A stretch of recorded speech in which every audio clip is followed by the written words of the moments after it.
రసాయన ఎరువులు, పురుగుమందులు భూమిలోని నాణ్యత తగ్గిస్తాయని, సేంద్రియ వ్యవసాయం భవిష్యత్తు తరాల ఆరోగ్యానికి మేలు చేస్తుందని వీఎస్యు వీసీ విజయభాస్కర్రావు తెలిపారు. వీఎస్యు ఎన్ఎస్ఎస్ఎల్, సెంటర్ ఫర్ బెస్ట్ ప్రాక్టీసెస్ సంయుక్తంగా చేపట్టిన సేంద్రియ బిందు సేద్యం కూరగాయల సాగు కార్యక్రమాన్ని చేపట్టింది.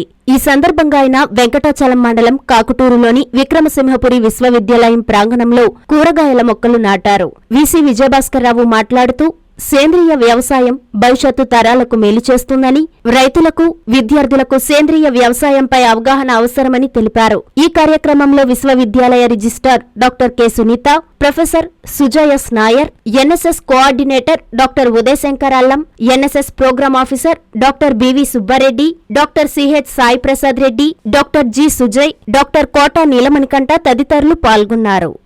ఈరోజు ఇక్కడ మన విక్రమసింహపురి యూనివర్సిటీలో మనము ఎన్ఎస్ఎస్ అండ్ మనకు యూనివర్సిటీ బెస్ట్ ప్రాక్టీసెస్ కింద కిచెన్ గార్డెన్లో మొక్కలు నాటే కార్యక్రమం జరుగుతుంది. ఇక్కడ అంటే ప్రకృతి సిద్ధంగా ఎటువంటి ఆర్గానిక్స్ వాడకుండా మనము ఈ కిచెన్ గార్డెన్ డెవలప్ చేసి మనకి యూనివర్సిటీ మెస్కి, హాస్టల్స్కి కొంతవరకు కావాల్సినటువంటి కూరగాయల్ని, ఆకుకూరల్ని పండించుకొని దాన్ని వాడుకోవడానికి ఈ యొక్క పద్ధతిని అవలంబిస్తే ఇక్కడ స్వచ్ఛందంగా, అంటే ఎటువంటి ఆర్గానిక్ కాంపౌండ్స్ లేకుండా, ఎటువంటి పెస్టిసైడ్స్ వాడకుండా ఈ కిచెన్ గార్డెన్ డెవలప్ చేయడం జరుగుతుంది.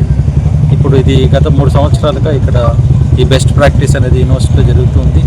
ఇంతకుముందు కూడా చాలా రకాల కూరగాయలు, తర్వాత ఆకుకూరలు పండించారు ఇక్కడ.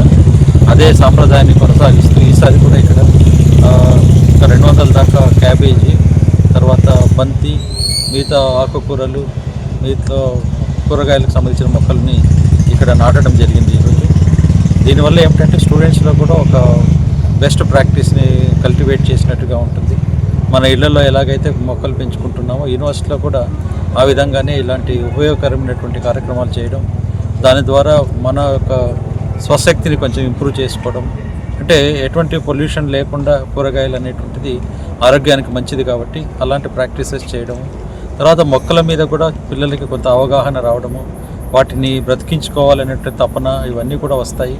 సో మనకు ఫ్యూచర్లో ఈ పొల్యూషన్ అవి తగ్గాలి అంటే చెట్ల యొక్క ఆవశ్యకత ఎంతైనా ఉంది కాబట్టి వీలైనంత వరకు మనము వీటిని కల్టివేట్ చేస్తూ, వీటిని మొక్కల్ని సంరక్షిస్తూ దీన్ని పరిసరాలన్నీ కూడా మనం పచ్చదనంగా ఉంచుకోవడానికి ట్రై చేస్తూ ఈ ప్రోగ్రామ్ని ఆర్గనైజ్ చేస్తున్నటువంటి వీళ్ళకి మన విఎస్యు ఎన్ఎస్ఎస్ విభాగానికి, తర్వాత మిగతా డిఫరెంట్ సెక్షన్స్లో ఉండేటువంటి students, teaching, non teaching, research scholars అందరికీ కూడా నేను శుభాకాంక్షలు తెలుపుకుంటూ ఉన్నాను.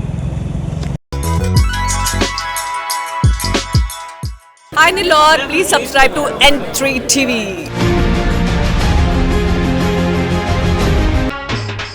భారత కమ్యూనిస్టు పార్టీ మార్క్సిస్టు ఆంధ్రప్రదేశ్ రాష్ట్ర 27వ మహాసభలు ఆహ్వానం. ఫిబ్రవరి 1, 2, 3 తేదీలు నెల్లూరు. సిపిఐఎం రాష్ట్ర మహాసభలు సందర్భంగా ఫిబ్రవరి 3వ తేదీ సోమవారం మధ్యాహ్నం 3 గంటలకు ఆత్మకూరు బస్టాండ్ నుండి ప్రదర్శన. సాయంత్రం 4 గంటలకు విఆర్ హై స్కూల్ గ్రౌండ్స్ నందు బహిరంగ సభ జరుగును. సిపిఐఎం పొలిట్ బ్యూరో సభ్యులు కామ్రేడ్ బృందా కారత్ గారు, కామ్రేడ్ ఎంఏ బేబీ గారు, కామ్రేడ్ బివి రాఘవులు గారు, సిపిఐఎం రాష్ట్ర కార్యదర్శి కామ్రేడ్ వి శ్రీనివాసరావు గారు, కేంద్ర కమిటీ సభ్యులు ఎంఏ గఫూర్ గారు, సిపిఐఎం రాష్ట్ర కార్యదర్శి వర్గ సభ్యులు డి రమాదేవి గారు, సిపిఐఎం జిల్లా కార్యదర్శి కామ్రేడ్ మూలం రమేష్ గారు మరియు రాష్ట్ర కమిటీ నాయకులు పాల్గొంటారు. కావున జిల్లాలోని ప్రజలందరూ పాల్గొని జయప్రదం చేయగలరు. ఇట్లు ఆహ్వాన సంఘం, నెల్లూరు జిల్లా.